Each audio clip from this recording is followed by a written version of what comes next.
দুষ্ট তান্ত্রিক, তুই যাই করিস না কেন, আমি তোকে আমার জাদুর কাঠি কখনোই দিব না। মা দেখো, ওই তান্ত্রিকটা ওই পরীটাকে আটকে রেখেছে। আমাদের ওই পরীটাকে বাঁচাতে হবে। হ্যাঁ রে মা, তুই ঠিকই বলেছিস, আমাদের ওই পরীটাকে বাঁচাতে হবে।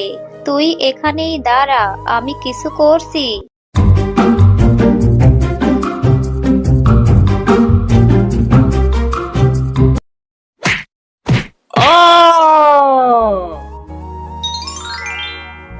মা মিনা, কোথায় গেলি তুই? এদিকে একটু আয় তো মা, আমি একটু বাজারে যাচ্ছি, তুই বাড়িতেই থাক। মা, তুমি কোথায় যাচ্ছ? আমাকেও তোমার সাথে করে নিয়ে যাও না মা। আমার ঘরের মধ্যে একা একা থাকতে একদম ভালো লাগে না। আমিও তোমার সাথে যেতে চাই। আমাকেও তোমার সাথে নিয়ে চলো না মা। বাহিরে যেই রোদ পড়েছে, তুই বাহিরে কি জন্য যাবি রে মা? তোর বাহিরে যেতে হবে না, তুই ঘরেই থাক। আর আমার কাছে বাড়তি কোনো টাকাও নেই যে তুই আমার সাথে গেলে আমি তোকে কোনো খেলনা কিনে দিতে পারবো। মা, আমি তোমাকে কোনো খেলনা কিনে দিতে বলবো না। তুমি শুধু আমাকে তোমার সাথে নিয়ে যাও না মা। আর আমি তোমার সাথে গেলে আমার একটু ঘোরাও হয়ে যাবে। তুমি তো আমাকে কোথাও ঘুরতেও নিয়ে যাও না মা। বাড়িতে আমার একা একা থাকতে একদম ভালো লাগে না মা। এরপর মিনা তার মায়ের সাথে বাজারে যায়। মিনার মা যখন বাজার করছিল, তখন মিনা দূরে দাঁড়িয়ে থেকে বাঘিনীর বিক্রি করা তরমুজের দিকে তাকিয়েছিল। মিনা এক মনে তরমুজগুলি দেখছিল। আর তখন মিনা তার মাকে বলে, মা, দেখো, ওই পাশের দোকানের তরমুজগুলি দেখতে কত সুন্দর। না জানি ওই তরমুজগুলি খেতেও কত মজা হবে। তুমি আমাকে একটা তরমুজ কিনে দাও না মা। মিনা, আমি এজন্যই তো তোকে বাজারে নিয়ে আসতে চাইনি। আমি জানি তুই বাজারে এসে এরকম কিছু না কিছু বায়না করবি। আমার কাছে যে টাকা ছিল সেই টাকা দিয়ে তো আমি বাজার করে ফেলেছি। এখন তো আমার কাছে কোনো টাকা নেই রে মা, যে আমি তোকে তরমুজ কিনে দিব। আর ওই তরমুজগুলি তো বাঘিনী ভাবির। বাঘিনী ভাবি টাকা ছাড়া তরমুজ দিবে না রে মা। তারপরও বলে দেখি, বাঘিনী মামি যদি আমাকে একটা তরমুজ বাকিতে দেয় তাহলেই নিব। এরপর মিনা ও শেফালি শিয়ালিনী বাঘিনীর দোকানে বাকিতে তরমুজ কেনার জন্য যায়। বাঘিনী ভাবি, তুমি আমাকে একটা তরমুজ বাকিতে দাও না। আমার মেয়ে মিনা তরমুজ খাওয়ার জন্য বায়না করছে।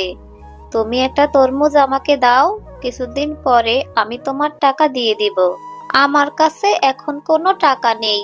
আমার কাছে যে টাকা ছিল আমি সেই টাকা দিয়ে বাজার করেছি। আমি তোমাকে তরমুজের টাকা পরে এসে দিয়ে যাব। তুমি আমাকে বাকিতে একটা তরমুজ দাও না গো বাঘিনী ভাবি। এ কি বললি শেফালি? বাকিতে তরমুজ? আমি বাকিতে তরমুজ বিক্রি করি না। যদি টাকা থাকে তাহলেই তরমুজ দিব। আর শেফালি, তুই যে আমার বাড়িতে ভাড়া থাকিস, বাড়ি ভাড়াটা তো ঠিক মতো দিস না। আর এখন এসেছিস বাকিতে তরমুজ নেওয়ার জন্য? শোন শেফালি, তুই আজই আমার বাড়ি ভাড়া দিয়ে যাবি। বাঘিনী মামি, তুমি তো সবই জানো। মিনার বাবা মারা যাবার পর কত কষ্ট করে আমি সংসারটা চালাচ্ছি। আমাকে আর কিছুদিন সময় দিন বাঘিনী ভাবি। আমি আপনার বাড়ি ভাড়া 2 মাসের একবারে দিয়ে দিব। শোন শেফালি, সময় দেওয়া যাবে না। তুই আজই আমার বাড়ি ছেড়ে চলে যাবি। আমি ভালো ভাড়াটিয়া দেখে আমি আমার বাড়ি ভাড়া দিয়ে দিব। এরপর মিনা ও শেফালি মন খারাপ করে সেখান থেকে চলে যায়। এরপর তারা মা ও মেয়ে অন্য বনে আশ্রয়ের জন্য ঘুরতে থাকে।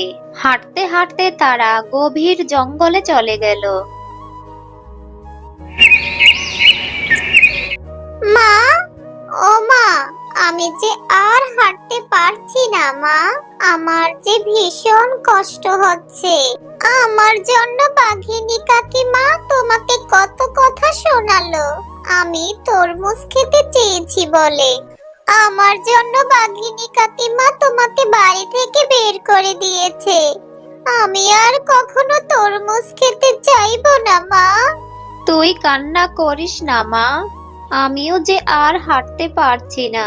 বাঘিনী ভাবি আমাদের বাড়ি থেকে বের করে দিয়েছে, কারণ আমি যে বাড়ি ভাড়া দিতে পারি না রে মা। তোর বাবা মারা যাবার পর কত কষ্ট করে আমি সংসারটা চালাচ্ছি, বাড়ি ভাড়া কোথা থেকে দিব রে মা? কিন্তু আশেপাশে তো কোনো বাড়ি ঘরও দেখতে পারছি না রে মা। আমার যে ভীষণ কষ্ট হচ্ছে রে মা। চল মা, আমরা গাছের নিচে বসে একটু আশ্রয় নেই। মা, আমারও যে ভীষণ কষ্ট হচ্ছে। আমারও যে ভীষণ খিদা পেয়েছে। কাঁদিস না মা, আর কাঁদিস না। আশেপাশে তো কোনো বাড়ি ঘরও দেখতে পাচ্ছি না রে মা।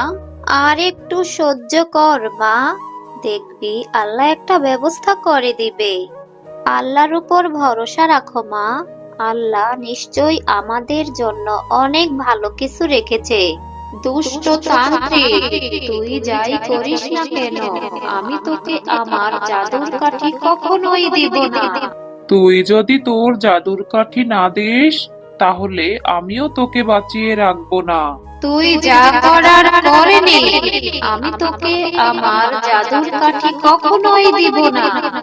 মা দেখো, ওই তান্ত্রিকটা ওই পরীটাকে আটকে রেখেছে। আমাদের ওই পরীটাকে বাঁচাতে হবে। হ্যাঁ রে মা, তুই ঠিকই বলেছিস। তুই এখানেই দাঁড়া, আমি কিছু একটা করছি। মা, যা করার তাড়াতাড়ি করো।